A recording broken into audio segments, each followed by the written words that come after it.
yelled quarter. She will be going up against Corey Mack. Corey McLennan and in his pit area right now. Let's check in with Big Daddy Don Garlitz. Well, guys, as we suspected, there is an engine change going on in the Corey Mack pit. And as you well know, Corey Mack is the last car remaining that has a shot at the Winston Championship.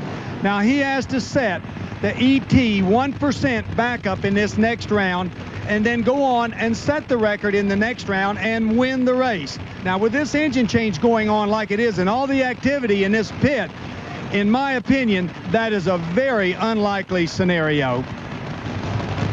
So it's going to be a difficult one for Corey McLennan to be able to overtake Joe Amato for the season-long championship in the top fuels. We head over to the funny cars once again. We continue with round number 2. Chuck Etchells, the veteran, and Jim Epler. You know, Joe, the last time we were here at Pomona, it was that man, Jim Epler, in the funny car winter circle. He won the Winter Nationals, led the points for a couple of races, and then faded very fast as Schwartz and Pentagon took over. Etchells won in New Jersey here on NBC, and later on this same season in Denver, Colorado. Now, Epler qualified number 10 at a 5:23. He hasn't been around for a few races. That's very good. Beat Dale Foley round 1. Etchells qualified, boy, he thundered number 2 at a 5:13 and beat Mark Oswald in round 1. Etchells is the car to watch. He ran quicker in the preceding round. That's why he has lane choice. As so many have, he takes that left or far side. Maynard Yates, his crew chief, walks away from that car. Maynard has put cars in the winner's circle here before. Bruce Larson a few years back. Jim Epler from the Pacific Northwest. Chuck Etchells, Putnam, Connecticut, here on the starting line in Pomona, California.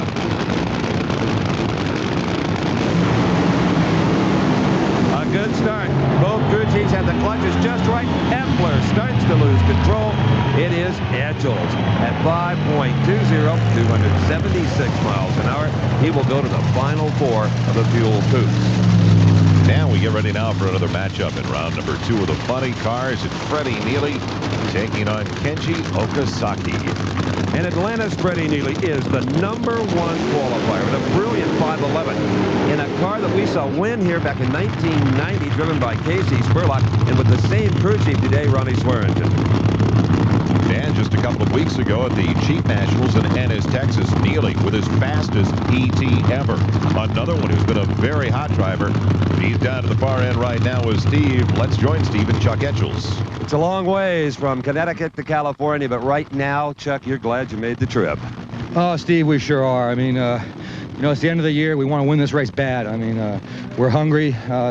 That McDonald's car's beat us up the last few races, and we're tired of them.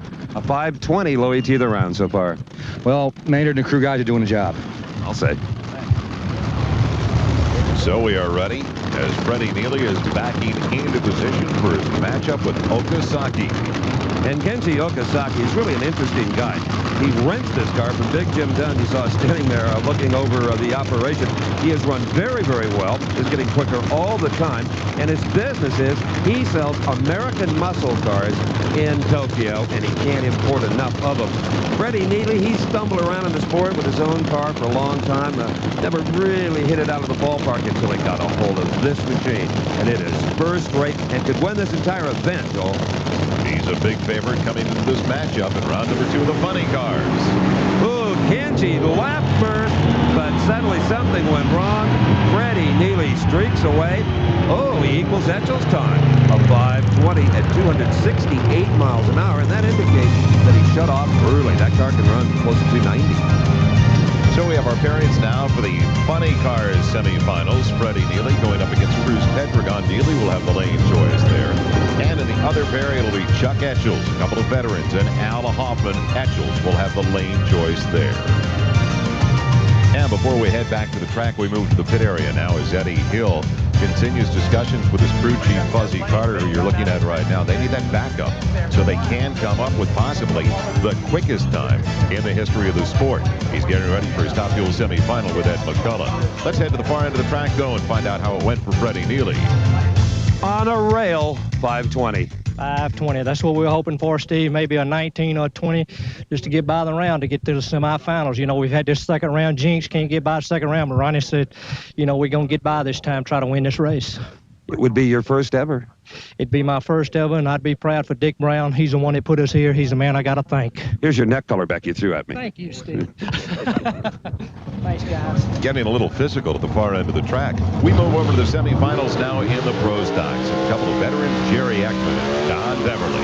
You bet, and a couple of spectacular race cars. That's an Oldsmobile, that's a Pontiac. And NHRA is very strict regarding body modifications so they look like their production counterpart. But after that, buddy, mechanically, you can do anything you want. 500 cubic inch engine limit. They make about 1,200 horsepower. They are incredible machines to drive. 5-speed transmissions. You let up the clutch like you do in a normal street car.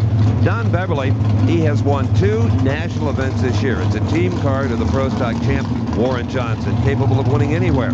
Jerry Ekman, he started off like a ball of fire, winning the Winter Nationals. He won 3 races right off the bat in the 92 season, only to fade. And when he lost the handle, he lost it completely. But starting to kind of resurrect himself back here on his home track in Pomona, California. Now they lead at very high RPM with these cars. You wonder how the engines can even stand the strain. Listen.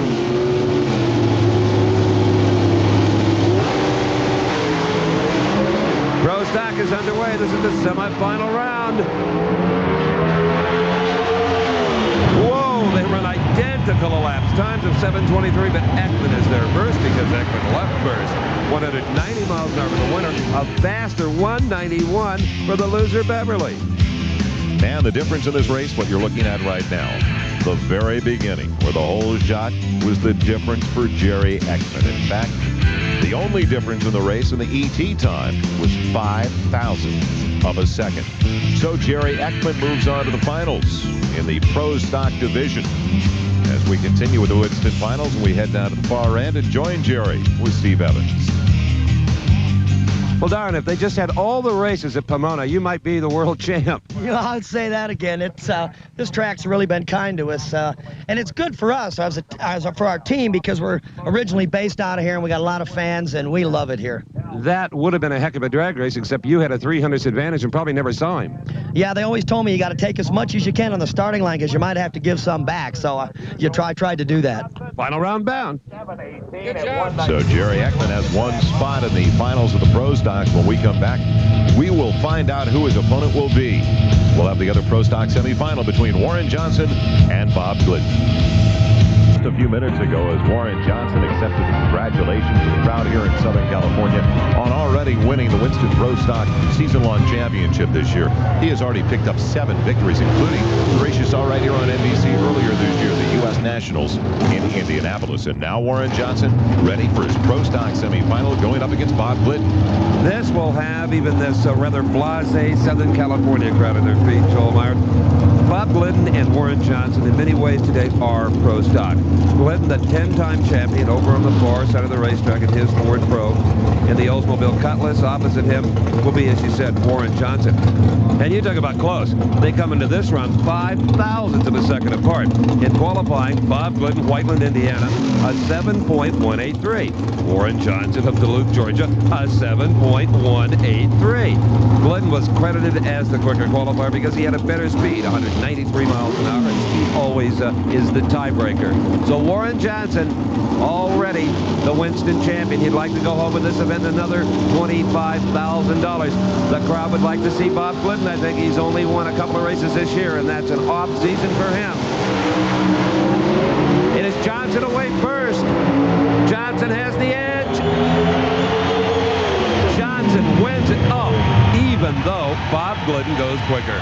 Glidden 7.16, Johnson 7.18. Off the starting line, Johnson was in Glidden's face, never looked back, never even saw him. So the final is set in the Pro Stock division. A couple of veterans, 49-year-old Warren Johnson taking on 50-year-old Jerry Ekman. Back in the pit area, Al Hoffman working on his own car. That engine getting ready for his semifinal pairing with Chuck Etchels in the funny car division. Al Hoffman coming off an outstanding season. He is third in the overall point standings. And they're getting ready in the staging lanes right now for the Top Fuel semifinals. Ed McCullough's car rolling to the staging lanes. He will face Eddie Hill in that Final Four matchup.